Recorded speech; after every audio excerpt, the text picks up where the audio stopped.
welcome back to Central Valley Talk. I'm your host, Mike Briggs, and we've been coming here since 2008 talking to people who are doing things in our community and doing good things for the people of the valley, the state, the nation, and the world. And about this time of year, we start getting people show up who are candidates for office. Well, this candidate is Jorge Zavala. He's running for President of the United States on the Green Party platform. And he's got some good ideas. And George has asked a guest in, Mikael Lund, from World Living Water Systems, to come and talk to us about some, maybe reinforce some ideas George has had. Go ahead, George. You take the lead, I think. Well, again, thanks, Mike. My pleasure. It's always an honor to be here. Ladies and gentlemen, what I have to introduce is the CEO and co-founder of World Water Living Systems. It's the water vortex implosion system. This gentleman is an engineer and scientist to this whole madness, and he's come to speak about it on his own behalf to help support the movement and the cause that we're trying to get the farmers and the hospitals and the general commerce involved. That way they can, they can treat the water with no chemicals, and then they can enrich their body on a cellular level, so it can be healthier and happier and cleaner for your children and for your pets and for your gardening system. So it goes from commercialized all the way down to the shower heads. Nice. Mikael, you want to jump in and explain some of this? George has been telling us for weeks how there's more ways to treat water. Something about vortex, this and that. I don't understand what he's talking about half the time, but he said you might be able to explain it a little better. Oh, okay. Well, I'll do my best. First of all, my name is Mikael Lund, and I'm from Denmark. And my main spirit, well, my main mentor in spirit, I should say, since he died many, many years ago in 1958, his name is Victor Schauberger, and many people will know him worldwide.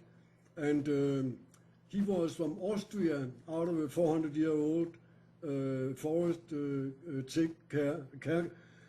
forest taker, I guess you call it, or caretaker. And what he's talking about is vortex movement in water. When you study nature, and you can copy nature, and wherever you see water running, even down your windscreen in your cars when it's raining, water is never going in a totally straight line. It will always move. When you watch the water going down the hill on our asphalt roads, it's never like a straight line. It's making all kinds of movements. And out in nature, and to illustrate that, there was a river, das Rhine in Germany, that they made straight for a section of X amount of miles, and they made it into a canal, and everything died over the next decade or two. And then they started rebuilding it into the original shape, and water came back to life. There was fish again, there was plant life happening, and we actually did the same on a smaller scale in Denmark. A little creek called Skjern Å, which is a small, tiny river. They made it straight, everything died. They brought it back to normal, and everything came back. So what's happening in my system is, and I can maybe share my screen with you. Okay. I'm not too much of a Zoom guy and tech guy in terms of computers. Let me see. I saw somewhere it said share screen. Yeah, here we go. Not host disabled participant screen sharing. Mike, can you enable me to share my screen? Yes. Hang on. We weren't ready for this, but let me walk around. In the meantime, I'll talk. So what you're going to see is the main principle in all our models. In this case that I'm going to try and find for you and show on the screen is a standard whole house model that I designed in 2003, and it has been very effective throughout the world. I've been reaching out in terms of customers, I should say, has been ordering from 70 countries. That's like no, 60 plus 10, that's 70. I'm just saying that because of my slight accent. So Are you able to share your screen now?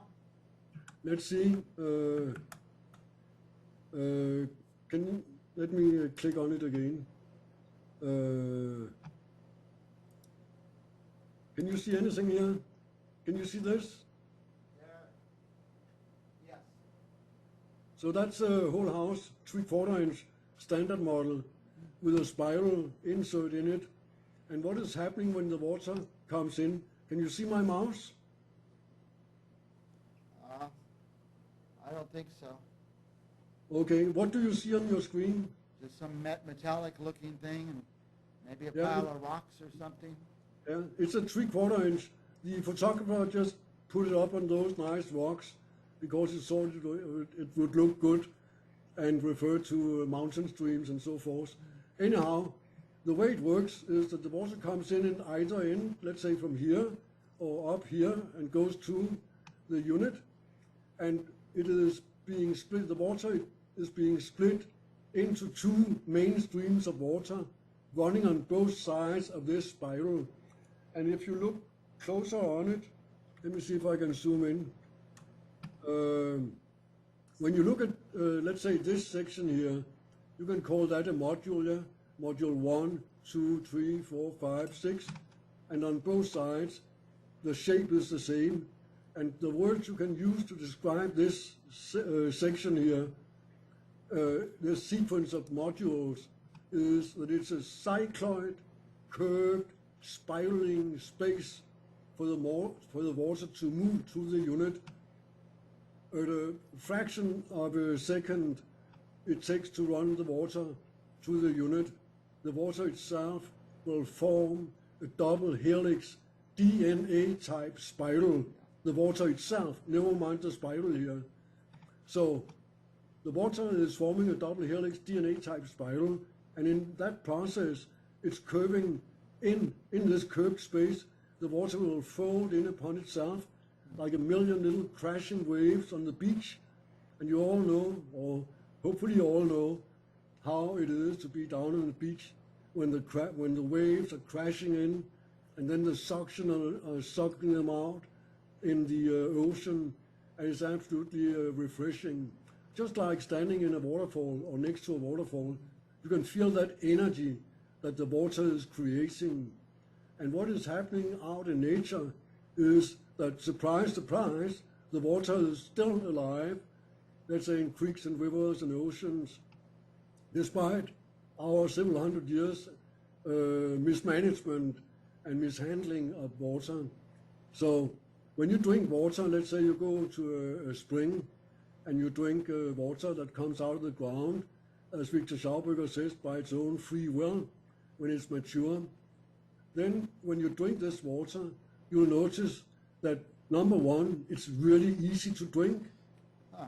The body has no resistance towards it, and the reason for that is that the water is, what can I call it, the molecular structure of the water is what you can call microclustered water. It's organized according to its own innate intelligence.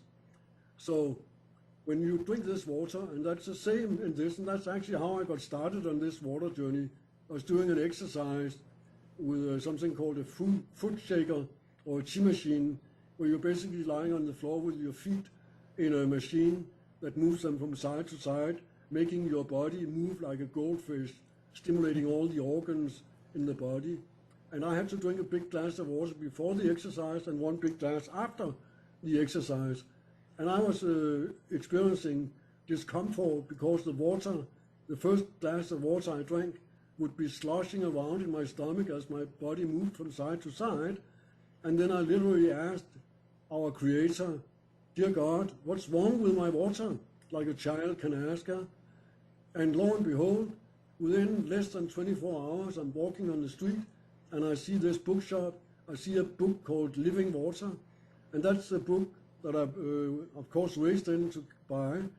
And it was a book, is a book written by a Swedish engineer called Olaf Alexandersson. And he wrote a book about Victor Schauberger's lifelong work with water and nature.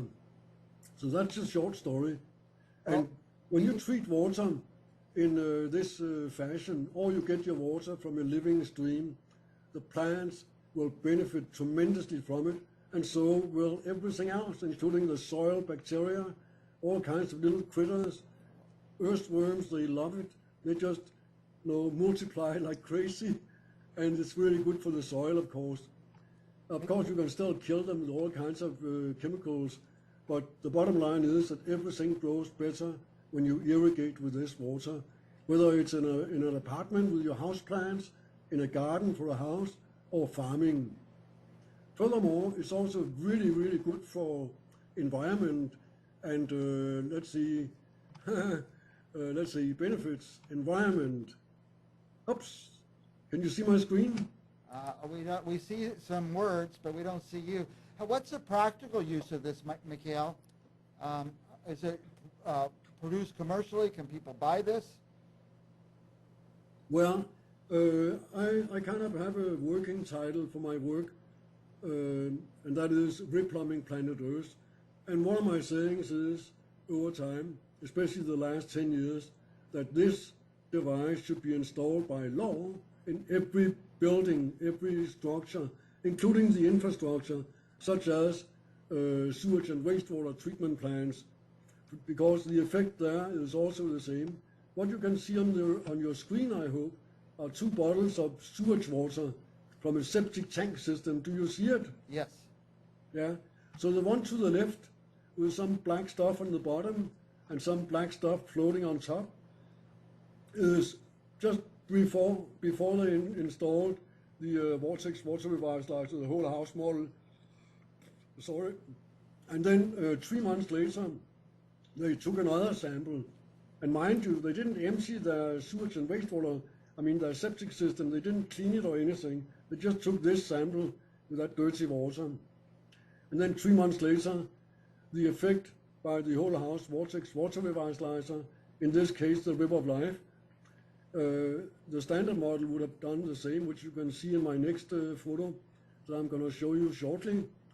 So I just want to point out that the Vortex water revitalizer installed on the main line before it splits into hot and cold, ensuring that all water coming to this home is being treated with the Vortex water revitalizer.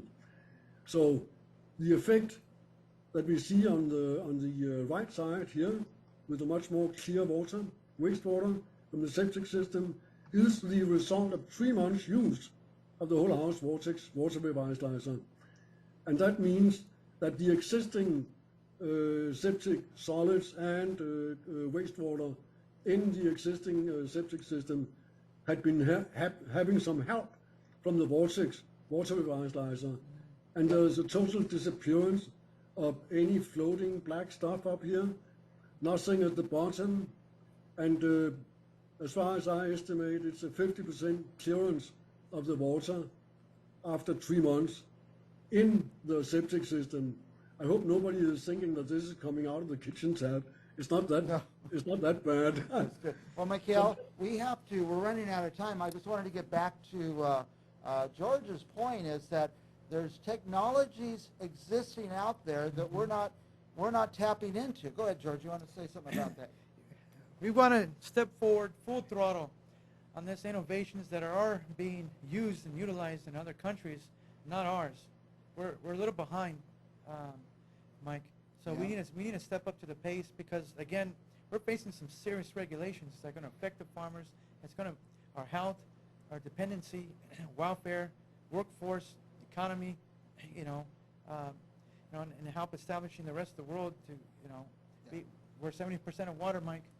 The answer doesn't have to be shutting down farmers. The answer is let's find good technologies that actually exist in the world, exactly, and get them in use here in America. Mikael, I hate to cut you off. I just want to give you another moment to say anything else you'd like to say. That's fine. The last thing I would say, can you still see my screen? Yes. Yeah, this is water from a guy up in Alaska who was installing the whole house, Vortex water revitalizer, the standard one, not the River of Life. And after 6 months, his septic sewage water, when he emptied it out on his septic field where he was attempting to grow a lawn, the water would always be brown and stinky and stink for days when he spread it out on this law in formation. And this is how it looks after 6 months of use. It's not brown at all. It looks a little bit like glacier water. And the stink, there was not a stink, there was a smell. And that smell disappeared 5 minutes later. Wow. 5 minutes later, instead of days. And the plants, the grass was more healthy? Oh yeah. So, Like, so see, let's just have a quick look at the garden, if you don't mind. Okay. I don't know if you have ever seen a rose like this. Beautiful. I can see how beautiful that one is. It's like almost non-physical, yeah. Etheric, you could say. Yeah. Wow. And another time, Mike, I can show you this gentleman in Alaska. He was a very interesting fellow. He has since disappeared first to Ireland and then to the Philippines in the jungle helping farmers over there. However, this is a front yard photo of a garden that normally would not grow anything during the drought. And this is how it looks. He was super, super happy.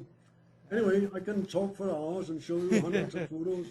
That is beautiful. And Mikael, we are totally out of time. I want to say thank you for sharing good examples. that there is technology out there that can be tapped into. I'm just going to let George close out with some remarks on that. No, we like I said, we need to step forward. We need to gain this technology. We need to utilize it. We need to help our citizens here in the United States. It's not expensive. There's no electricity. There's no filters to the system, Mike. Right. And so you saw the beauty and the life that. So again, I want to reiterate that water is not a part of life. It is life. And so water has a memory. And so what he's doing is empowering this water, and it's carrying that memory out and giving it life and killing bacteria. So it's actually working on a microscopic level and reformulating the compounds and the molecules, and it's In a very natural way. in a very natural way. Mikael, Lund, I want to thank you for coming. And for our special guest, Jorge Zavala, he's running for President of the United States on the Green Party platform. And we appreciate you coming, George, and sharing this with us and this technology. And for our guests, we will be back right after this.